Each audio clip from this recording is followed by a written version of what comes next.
This is the After Party, live with Kim McAllister. Pick a couch, grab a drink, and settle into the conversation.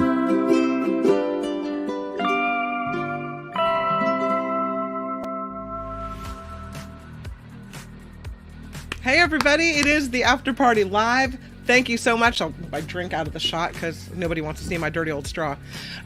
Welcome to the After Party Live on this Monday.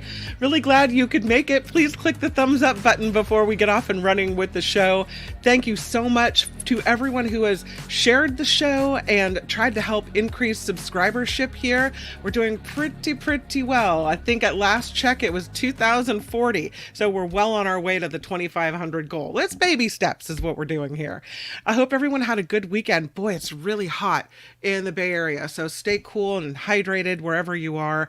And again, thanks for joining the After Party Live today. Some really good stories on the line, on the hook, I guess, as they say.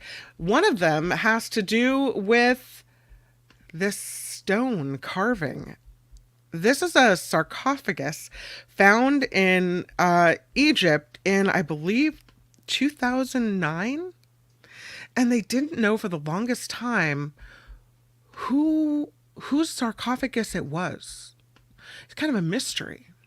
And so there were scientists poring over all the data, all the inscriptions, everything, to try to figure out this mystery of who was in this sarcophagus, who was in this Egyptian tomb.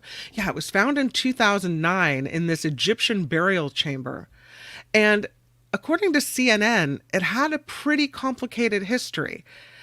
Writing on the stone container showed it had been used twice.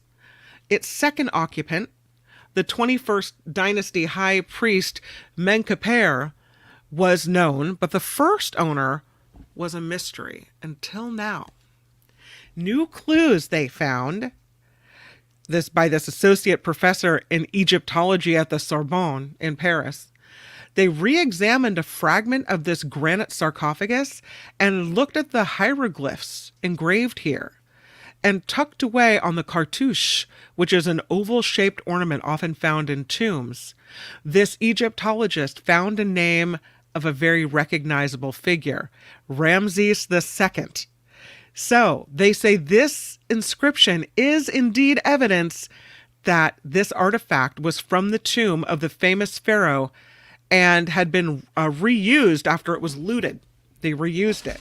They said, this is the sarcophagus of a king. This cartouche dates back to its first usage and contains Ramses the 11th or the second's throne name, Usur-Matra, and he was the only pharaoh to use that name during his time. So that really cleared out any doubt as to who belonged or who was the first resident of this sarcophagus. They've published this whole study and the findings and the exciting conclusion to this in the Revue d'Egyptologie. And it fills a gap, they say, in the understanding of how sarcophagi were used to entomb kings. Interesting. I love that, old Egypt mysteries. What about this? This is a crazy story. So a lot of us use these apps. I've used the Gas Buddy app to try to find the cheapest gas in my area. But it turns out that some of these apps that we're using could take all the information that we're feeding it and give it to insurance companies. Gas Buddy, My Radar, Life 360 could send your telematics to car insurance companies. This is crazy. I mean, I guess because we're not really paying for these apps, it's free. And so again, we become the commodity, much like Facebook, right? It's our information that they're selling. Well, here it is again. So these apps are apps that people use to help keep an eye on their kids, find the cheapest gas station nearby, learn the weather forecast for the week, maybe even listen to music. But a lot of people just click past that page, the terms and conditions page. You just want to get to the good stuff and you don't want to read the rules, right? Well, according to the New York Times, Privacy policies for some of these apps can include stipulations that allow third-party data brokers to use your smartphone sensors to amass driving data, which can be used to later influence your auto insurance premiums. So, if you, they say, tend to hit the brakes hard, speed a little bit, looking at your commute schedule, is it in the peak hours when more accidents happen, this type of thing, locating your location, right down to the longitude and latitude coordinates, all collected as bulk remote vehicular behavior info, or telematics. And then sometimes that data is used to affect your driver score. And that can affect your insurance premiums and your insurance offers. Safe drivers, we know, get better deals, right? And sometimes get discounts. Others don't. But it only works this way if you're being monitored by your smartphone, and then that information is used by these apps and sent to car insurance companies. But a lot of people don't consider it. I know I haven't considered it. And again, I've used Gas Buddy. It's not like I'm speeding around and driving all crazy, but still. The look on this data analytics company, Arity, A-R-I-T-Y, bills itself as a service allowing clients like MyRadar, Gas Buddy, Life 360, and SiriusXM to reach app users at the right time, improve the user experience, and drive revenue. But in order to do that, the companies need to supply Arity with an app user's telematics. And Arity was founded by Allstate. They pay the subsidiary for access to a lot of that same data, which means users are now receiving rate adjustment offers or special discount advertisements from their auto insurers based on information they didn't even know the insurance company had at their fingertips. Arity has more than 40 million active connections to U.S. drivers who have opted into sharing their data through customer mobile apps, in-car devices, and connected cars. And Arity says, with our connections, auto insurance marketers can programmatically segment and target drivers based on factors such as how risky or safely they drive, their mileage, and how likely they are to churn. Gas Buddy drives feature, for example, powered by Arity, and rates and a user's fuel efficiency. In order to enable drives, Gas Buddy users have to agree to share certain information with Arity, along with agreeing to Arity's separate privacy statement without further elaboration.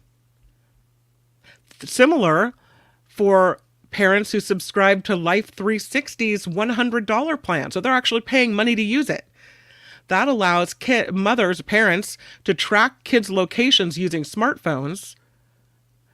When this woman who paid the $100 to see where her twins were in the world inquired to Life 360 to ask if it sold driving data to a third party, an auto response crafted with the help of AI confirmed the partnership with Arity. So, now, is it worth the benefit? Figuring out where the cheap gas stations are, keeping track of your kids, to have your data shuffled over. I mean, if you don't mind your data, as long as you realize, but so many people just don't get it. They don't. No comment, by the way, from Arity for this article out of Popular Science. Are you thinking right now about all the apps that you use and what could be happening? Yeah. Me too. I know. I'm going to the comments. Did you realize this, you guys? Because I had no idea that by using Gas Buddy, I was giving the information to the insurance. Harry just deleted those apps. Crazy. Karen says they don't give you those apps just to be nice and helpful. It's true. Heather says just use incognito mode and Google gas prices in your area. Probably better. I think Gas Buddy has a website. I don't think I signed up for the app per se. I think I just use the website when I'm looking, but I don't know if that does the same thing. I don't think so. I don't know. Nancy says, how does the app know if you're the driver or passenger in the car? It wouldn't. It can just pinpoint where you are and what the safety is. And I guess they would imagine that you're driving your own car most of the time. I don't know. Yeah. Calvin says stick to a few low-cost gas stations, write down, then delete the Gas Buddy app. Right.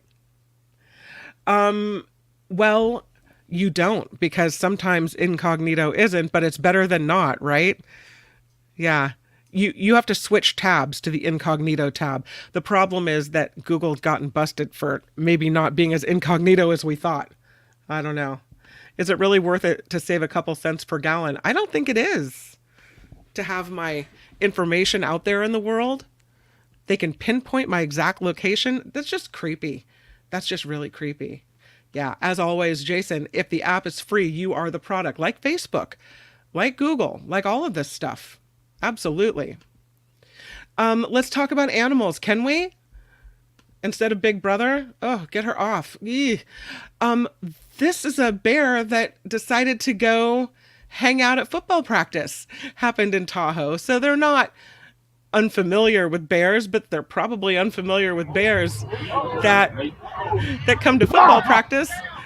You know what's crazy about this is they're kind of slowly backing away, but they're not backing away quickly enough. Yeah, just galloping across the field there in the middle of football practice. That doesn't happen very often. I mean, yeah. And so, I don't know. See, in some cases, those kids are a little too close. I know you're not supposed to run, but you can keep moving backward a little more slowly. What gets me is at any time this bear could revert course, change course, and, barrel toward the kids at football practice. It didn't, but it could have. So that's Tahoe for you. This bear got a little bit tired of being in the zoo. I completely understand it. Wanted out.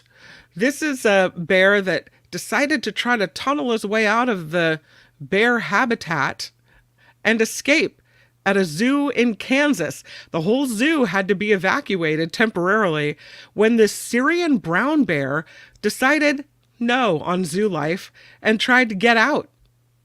The visitors had to be ushered out of the Ralph Mitchell Zoo when this bear, who's one of 3 sisters in the enclosure, tried to escape on Sunday. The bear did not make it out of the enclosure confines, but did dig underneath the viewing platform and slip barely out of sight of staff for a brief period of time. They're like, yeah, we better get everyone out of the zoo for a hot minute.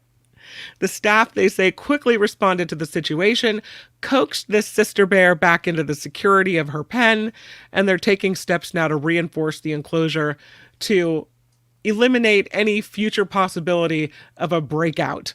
They said they had this whole thing resolved within 10 minutes, but she's a fast one.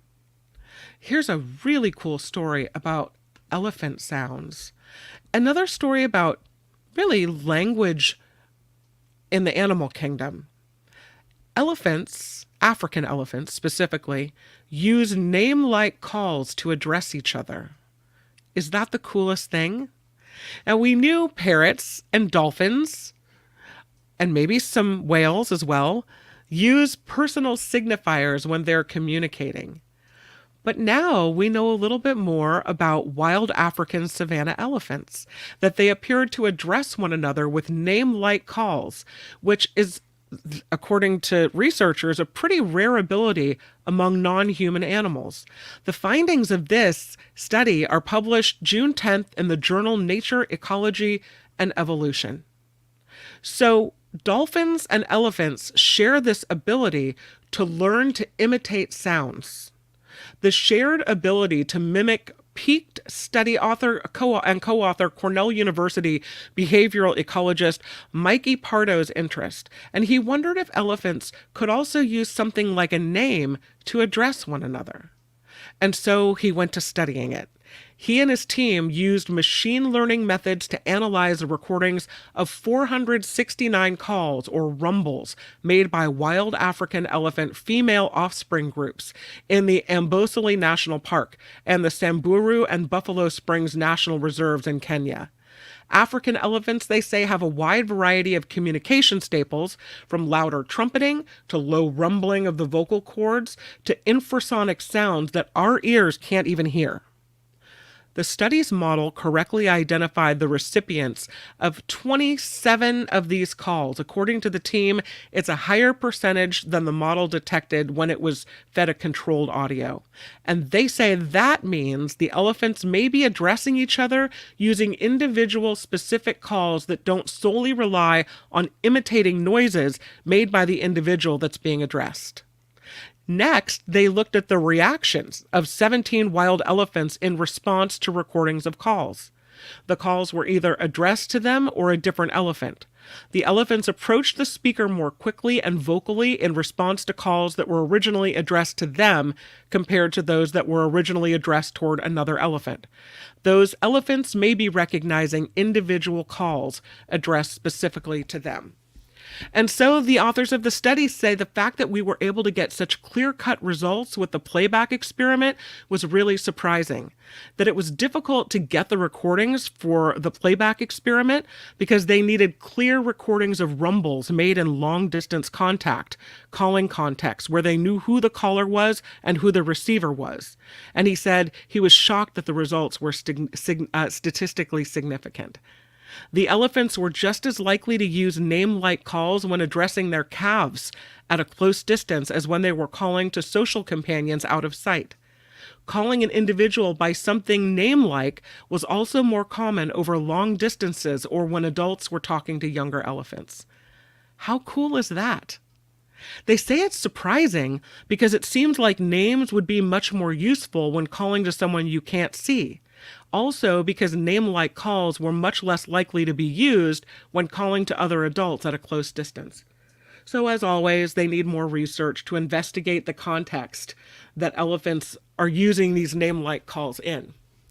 But they think that they have names, and they use them, and they communicate, kind of like we do in a way, with sounds. Cool. I think that's cool.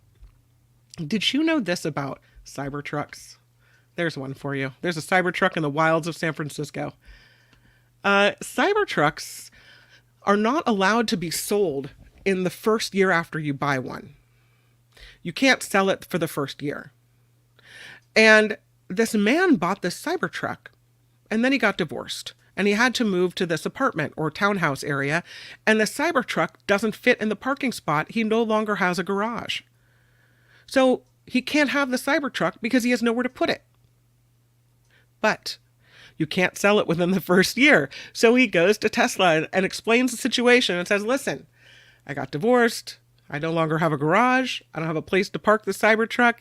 Is it okay if I sell it?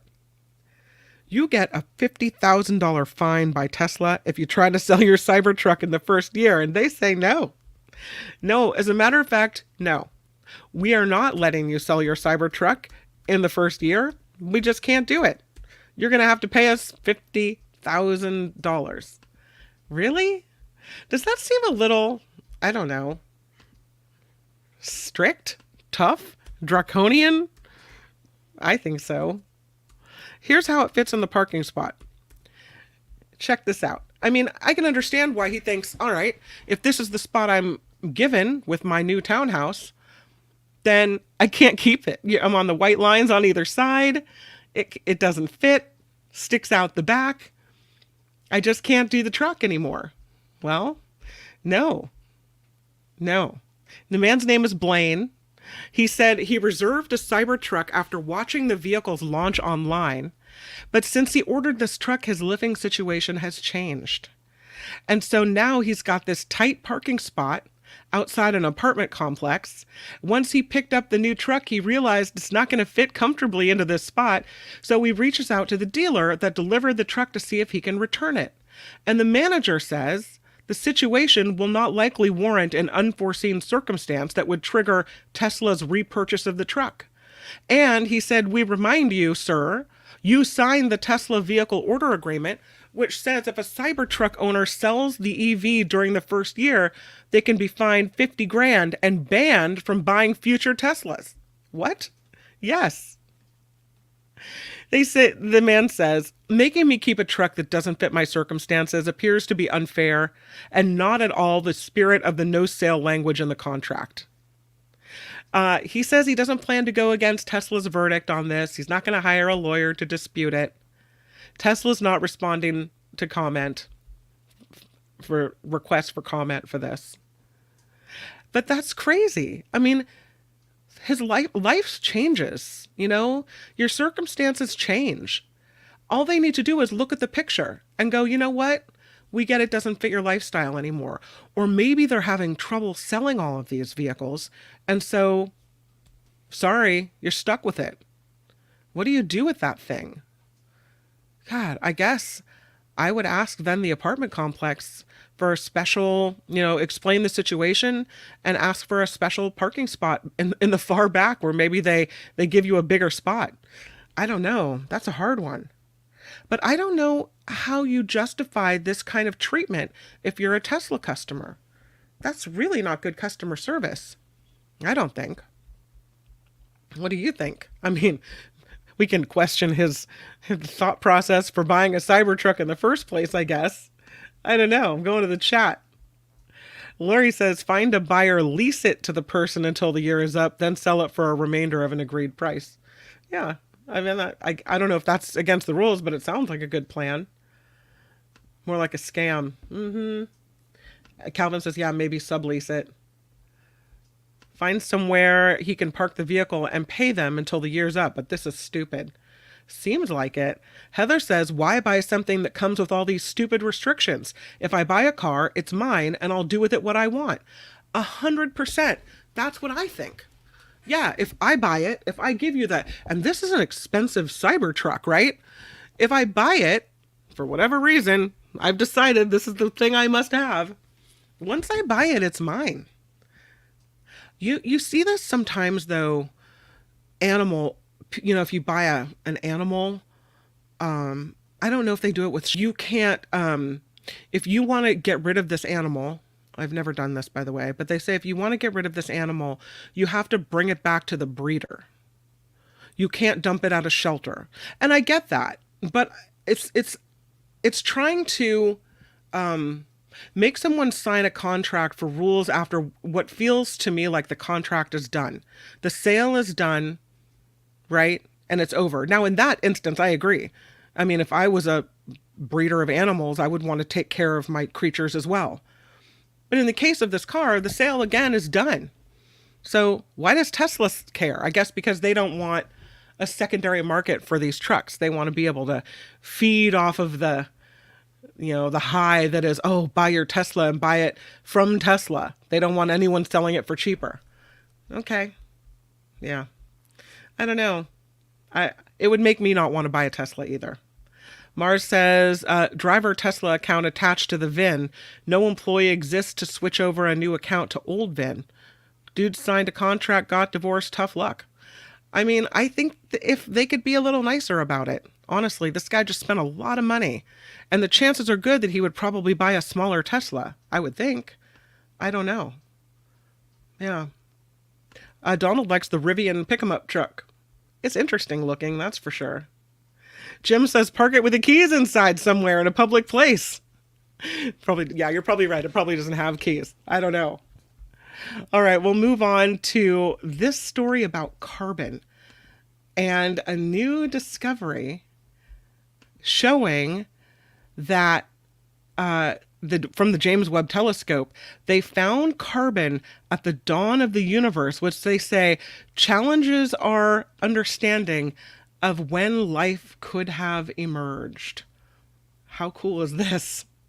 I love a good challenge, a good test of the theories. So the James Webb Telescope found carbon at what they call the dawn of the universe in a galaxy about 350 million years after the Big Bang. And the study done on this says it could mean life began a lot earlier than we thought. The discovery is this cloud of carbon in a distant compact galaxy as it appeared 350 million years after Big Bang. And according to the journal Astronomy and Astrophysics, it marks the earliest detection of an element other than hydrogen in the universe. How cool is this? Earlier research suggested carbon started to form in large quantities relatively late, about 1 billion years after Big Bang. The study is done by the Experimental Astrophysics Department at the Kavli Institute for Cosmology at the University of Cambridge. Very fancy. But the researchers say we found carbon formed much earlier, and it might be the oldest metal of all. Astronomers classify elements heavier than hydrogen and helium as metals, because aside from hydrogen and trace amounts of lithium, these types of elements were forged inside what they call the fiery furnaces of stars, and then distributed throughout the universe by star explosions, supernovas.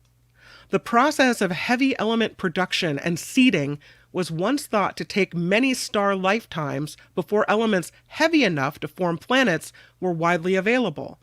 This new discovery, though, is challenging that notion. The researchers say we were surprised to see carbon so early in the universe, since it was thought the earliest stars produced much more oxygen than carbon. We thought that carbon was enriched much later, through entirely different processes, but the fact that it appears so early tells us the very first stars may have operated very differently.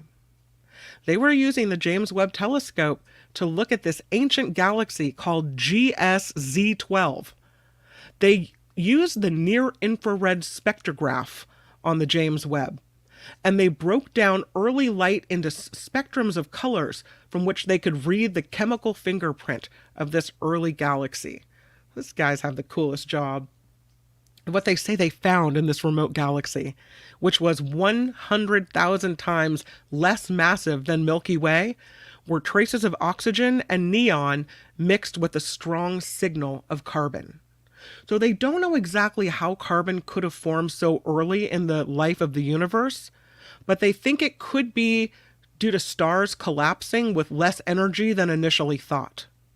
They say carbon would have formed in the star's outer shells, and that could have enabled it to escape and seed the early universe sooner than expected, instead of being sucked inside black holes that form the collapsing stars. And the lead author of the study says these observations tell us carbon can be enriched quickly in the early universe. And because carbon is fundamental to life as we know it, it's not necessarily true that life must have evolved much later in the universe. Perhaps, he said, life emerged much earlier. Also, although, he said, if there's life elsewhere in the universe, it might have evolved very differently than it did here on Earth. Oh, that story makes my day. Let's talk about this cloud brightening. Remember we talked about cloud brightening going on in Alameda. This is not the cloud that I meant, but this is a cloud. It's one of the UFO clouds, but not the right picture. But this cloud brightening study was happening in Alameda. And there were some questions about it. This project, led by the University of Washington, involved scientists using specialized machines to spray sea salt particles into the air. It was happening right above the USS Hornet. Now, the research was part of a push to someday maybe using salt particles to brighten low-lying clouds, reflecting enough sunlight away from the Earth to decrease warming effects of climate change.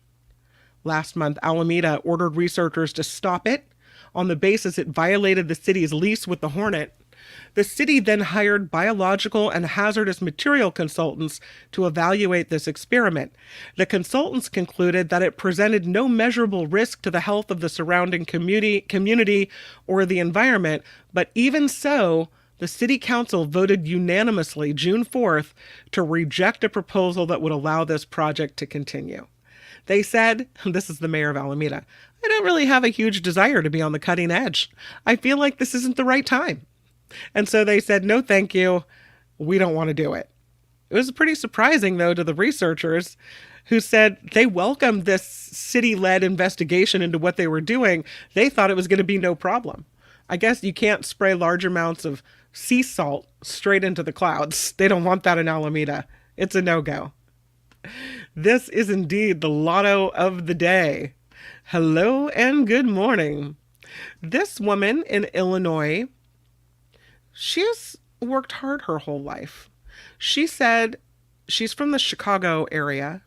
And she's going to remain anonymous. She won the $552 million Mega Millions jackpot, and she's come forward. So we've got her picture, but we don't know her name. She's keeping that hush hush. She hit the jackpot while playing the game online. I didn't know you could do it. This makes it the largest prize won through the iLottery in U.S. history. She said, I was scrolling through my emails when I saw one from the Illinois lottery saying to check my numbers because I won a prize. So she said in the past, I've won $2 here, $5 there. So she said, I assumed it would be kind of similar. She matched all 5 numbers and the Mega Ball number to win the Mega Millions drawing on June 4th. She said, you can't imagine my shock and disbelief when I saw I'd won the jackpot amount of $552 million. I actually quit the app and then signed back in to double check and make sure it was real. It was real, all right, she said, but it still feels unreal. She says she was raised by a single mom, and throughout her childhood, she had to work 2 jobs, the mom did, to provide for the family and put food on the table for the kids to get an education. She said, the day after I graduated from high school, I started working, and I haven't stopped since. She said, I'm a hard worker. I've spent my life as a laborer. Once I was making a decent living, I asked my mom to retire and let me take care of her. Was my way of thanking her for how much she had sacrificed for us. She said, I haven't told my mom about this life-changing windfall yet, but when that time comes, we're going to be shedding some happy tears. This is this historic online win, the 9th largest Mega Millions jackpot prize in the game's history, and the 2nd largest prize ever won in Illinois. What is she going to do with the money? Well, she said, I've always dreamed of retiring early and enjoying life with my family. She said, I think it's safe to say my dream just came true. $552 million. Congratulations. That's nice. Nice to know it's going to someone who's worked their rear end off in life, who, I don't know, just not somebody who isn't going to appreciate it, who's going to run through it, who doesn't value a dollar. You know what I mean? How about forest bathing? Can we talk about this for a moment? Ah, yes, the relaxing sounds of nature. Amongst the trees, it's so nice. You hear the little chirping of birds, the wind rustling in the leaves. You can see how this might be relaxing. Well, forest bathers say, in some cases, there are long waiting lists to see a psychologist, psychiatrist, therapist, what have you. And so because with a mental health crisis going on and the long waiting lists, some people have looked toward ecotherapies as alternative treatments, like forest bathing. And some people say this whole forest bathing practice has saved their life. That's how much, I guess, it can affect your outlook. It's a method, according to this article in the Sky News, of being calm and quiet amongst the trees, observing nature around you while breathing deeply.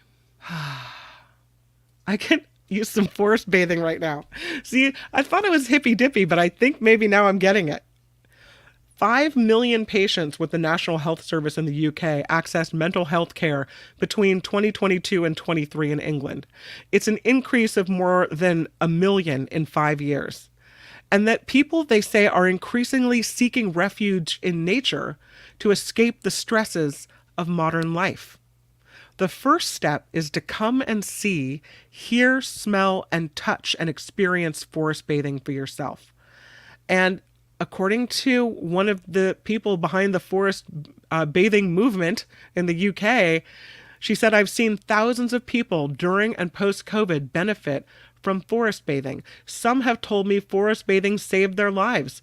Others said it has transformed their relationship with nature. And so that's what you do. In some of the pictures they show in Sky News, it's not by yourself. There's a lot of people around you, but everyone just really quiet. Some people come to gardens, not necessarily in the middle of a forest, but in the middle of an English garden. And they call it their place of solace and reflection. According to mental health charity Mind, forest bathing can help both adults and children de-stress and boost health and well-being in a very natural way. Now, they say it should be used alongside other mental health treatments. They're not saying if you need psychological help, go sit in the forest and everything's all will be well. That's not what they're saying, but they're saying it can also help you. And you should also seek therapy if you can find it and get it, right? Yeah. They say that there's a misconception of forest bathing, that some people think that you have to get naked in the forest. And while that practice is growing in popularity around the world, she said, no, it's really just about connecting with nature. You don't have to be naked nudie. This whole forest bathing thing started as a Japanese practice known as Shirin Yoku. It started in the 1980s. And the doctor who founded it says there's no medicine you can take that has such a direct influence on your health as a walk in a beautiful woodland. So, what do you do if you're going to go forest bathe? Slow, mindful activities focusing on what you can see, smell, hear, and touch. The exercises include changing your line of sight, looking at a range of colors within nature, smelling strong scented leaves, and experiencing the different textures. And they say every forest bathing experience can be completely different. Usually it's about 2 hours, less than a mile of walking. It can also be practiced for as little as 10 to 15 minutes. I don't know, just kind of looking at this picture and taking a deep breath, I already feel more relaxed. Are you guys going to forest bathe? What do you think? I'm going to the chat. Oh, John says it started in 1872 when they created the first national parks. Yeah. Jim's been staying at a house in Woodside the last couple weeks, and his blood pressure is lower. This place is beautiful. Jim, that's awesome. It's true when you're in the redwoods and you feel this calm peace. It can affect you. Louise says, this is why I live a short walk away from hiking trails. I usually forest bathe 4 times a week. Louise, how cool is that? Spencer's not going for it. He's not taking off his clothes and running naked through the woods. I get it, Spencer. You don't have to get naked, though. Karen says, do you really need parameters like length of time and distance? That's silly. Right. I think you have to do what feels right to you. Dave says, just make sure not to experience the texture of poison oak. This would make good sense. Sandy says, I know spending time in the redwoods really helps me feel more calm and grounded. It's true. I think, it's funny. I don't think it has to be either or. But my husband and I always say, he's a mountain person. Like the forest is his relaxing place. He loves Muir Woods. He loves Armstrong Redwoods and going to see into the middle of the redwood forest. That's his happy place. And for me, it's the beach. I can sit on the sand and listen to the waves crash, and makes me feel just like anything I'm going through, any trouble is insignificant. Like I'm just a small part of everything, right? Kind of puts everything into perspective. I don't think you have to be either a forest person or a beach person, though. I don't know. What are you? Forest or beach or both? Don't know. The forest canopy muffles all sounds, according to Donald.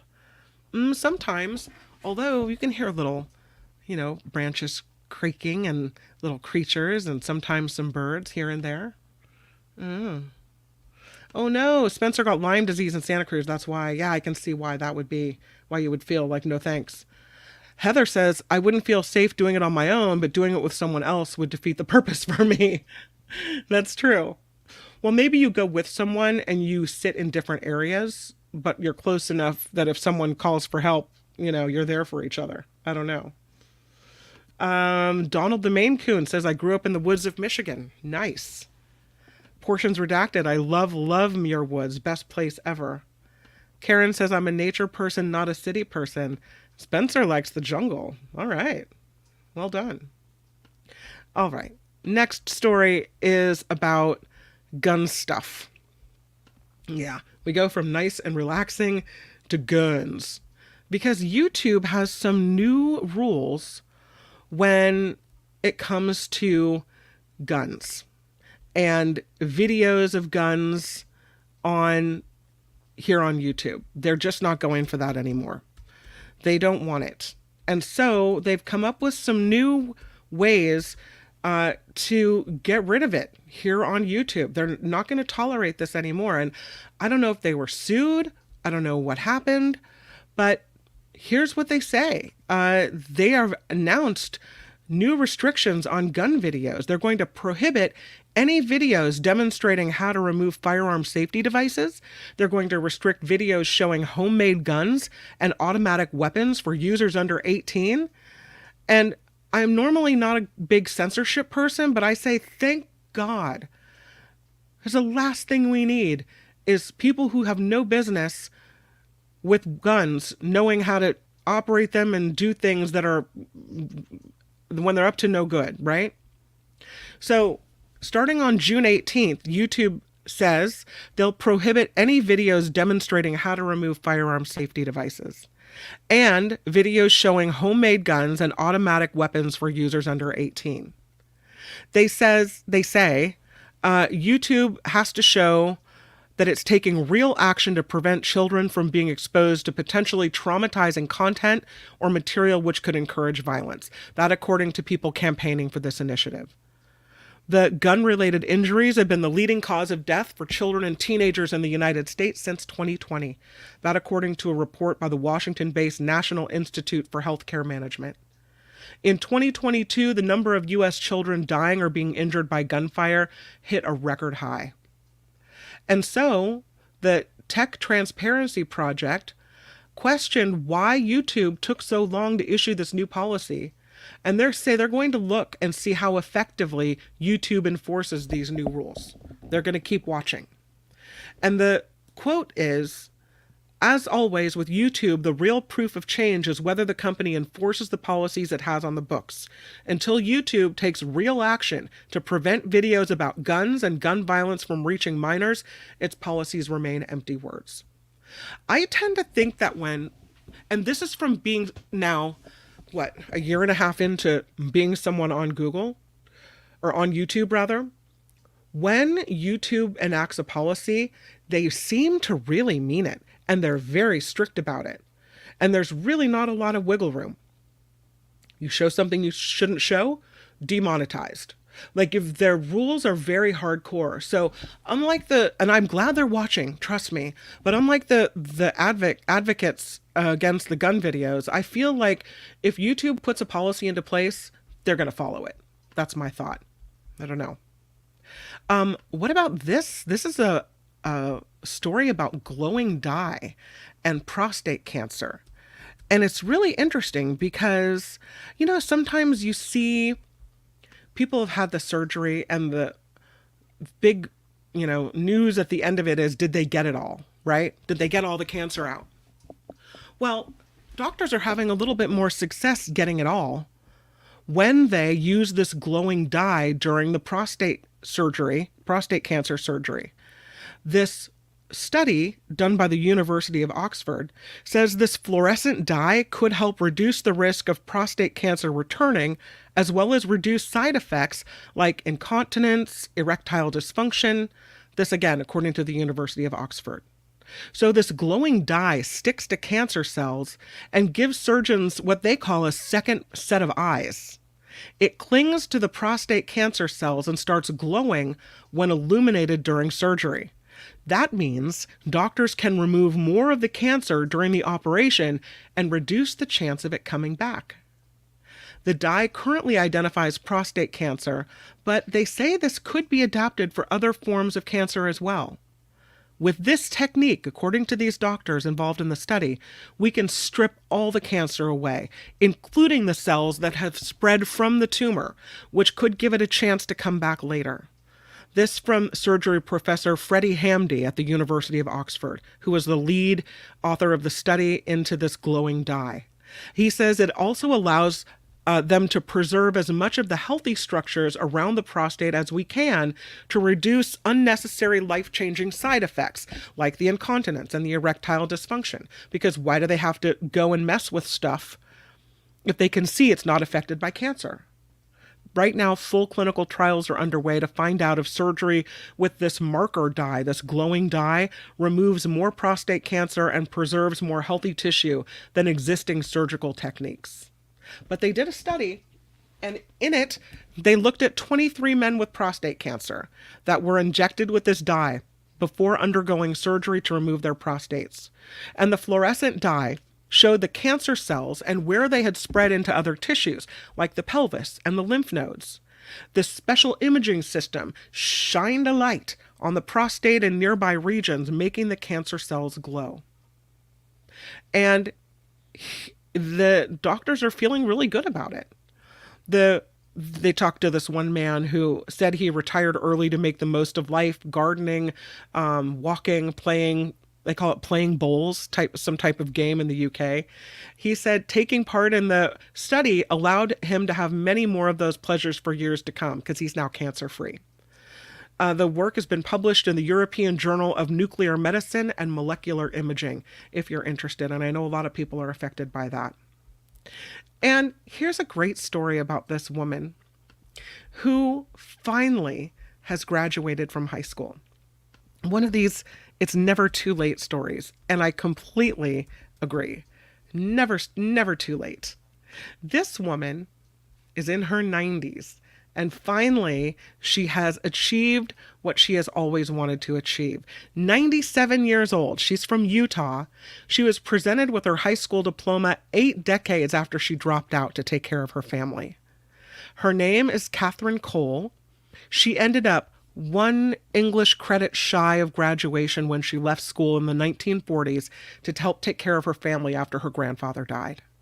She said the day our finals were being given was the date of his funeral. She spent the last few years working with students at public schools to improve their reading skills. The school district determined Cole's work with the students qualified her to earn her missing English credit. And she was presented, why does it make me cry? She was presented with a diploma at the Tabiona High School's graduation ceremony. And she said, this is what I've been wanting my whole life, and I haven't been able to get it. She said it's never too late to keep learning. She says she plans to continue working with students in the district for as long as she's able. An even older student, 106-year-old Fred Allen Gramps Smalls, was presented with an honorary diploma from Georgetown High School in South Carolina earlier this year. I just feel like 1 credit shy, and she's got this familial thing happening. Why would it take 80 years to fix that? You know, why couldn't they have given her 1 extra assignment or have her done it at home, have her do it at home when she could? Why make this woman feel for most of her life that she wasn't good enough, smart enough, whatever, to graduate from high school? What a horrible error. I'm so glad it happened for her. Really good. Let's talk. I know we're getting to the end of the show, but I wanted to talk to you guys about this T-Rex find. This is pretty cool. This dad and his sons were out hiking, and they came across the fossil of a Tyrannosaurus Rex. Not even kidding. They were hiking in North Dakota, and they saw something sticking out of the ground. And they said they were shocked to find they discovered a fossil of a Tyrannosaurus Rex. It's the Fishers, Jessen and Liam, aged 10 and 7. They're out hiking on the North Dakota Bureau of Land Management lands in the Badlands near Marmarth with their cousin, who's 9, and their dad, when the family spots an unusual object jutting out of the ground. So they contact one of the dad's classmates from high school, who happens to be the curator of paleontology for the Denver Museum of Nature and Science. Nice to have a buddy who's the curator of paleontology. You know, that happens a lot. And they had him help them identify what they found. The paleontology team then accompanied the family on a return trip to the scene of the discovery in the summer of 2023 and determined the boys found a juvenile Tyrannosaurus Rex fossil. This fossil makes its public debut at the Denver Museum of Nature and Science's Discovering Teen Rex exhibit, which opens this month, June 21st. The paleontology chief said by going outside and embracing their passions and the thrill of discovery, these boys have made an incredible dinosaur discovery that advances science and deepens our understanding of the natural world. I'm excited for museum guests to dig into the Teen Rex discovery experience, which he says I think will inspire the imagination and wonder of the community and also the world. The exhibit also kind of coincides with this documentary called T-Rex, which chronicles the discovery of this fossil and looks at what they call an unprecedented journey into the world of T-Rex and carnivores. So, interesting. Can you imagine just out hiking with your dad and your cousin, and you come across this thing sticking out of the ground? It turns out to be a T-Rex. How crazy is that? I love it. Coming up tomorrow, a story about this castle for sale. Also, we'll talk about the man that has amassed the largest collection of pinballs in the world and one fan that just can't get enough of Ghostbusters. I'll see you tomorrow on the Nikki Maduro Show and on the Mark Thompson Show, where it's David K. Johnston Day, and then right back here for Travel Tuesday here on the After Party Live. Thank you to everyone who has come along today to the party, participated, and hung out. I hope it's been kind of a relaxing cool down, and I hope you stay cool this afternoon, because I know it's going to be a hot one today and tomorrow as well. All right. Thank you again. Please click the like button on the way out. Thank you to everyone who has contributed to the show. Oh, I do want to tell you that while the show is going on today, Wes contributed. And also we have a contribution from Beth today, Chris Holm as well, Deidre, Kathy O, Susan. You guys, thank you so much to everyone who helps keep this show afloat. That's just the last 24 hours. So many, many thanks to you guys for that. All right. I'll see you guys tomorrow. For now, bye. The After Party Live would like to thank the following contributors and viewers like you.